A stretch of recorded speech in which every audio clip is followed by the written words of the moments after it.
number 3. The same, simplify. The same, simplify 1/2 plus 3 and 1/2 plus 2/3. Okay? So you have now 3 combination of fraction. The 2 is actually 1/2 and 2/3, that is fraction.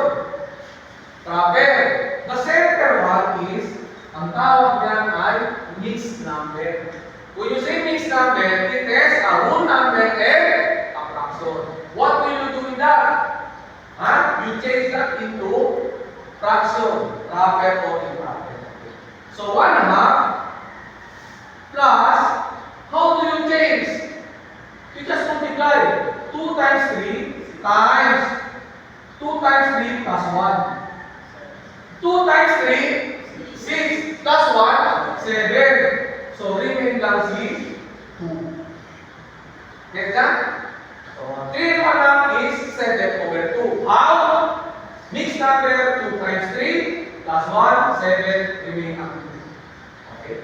So 7 plus 2/3. Simplify more. What is now the least common denominator? Least common denominator class. Isipin nyo, you can multiply all to attain least common, or you can simplify at instance. Okay, what is the least common? 6. Very good, 6. You can use 12, but ang tanong ko, what is the least?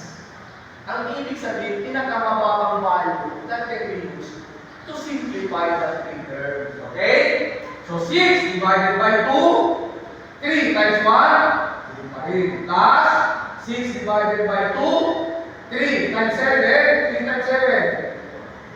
21.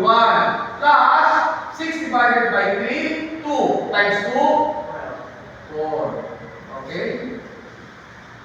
Okay? Equal to, simplify, 3, 21 and 3 is actually 24 plus 4, 28 over 6. Okay, over 6.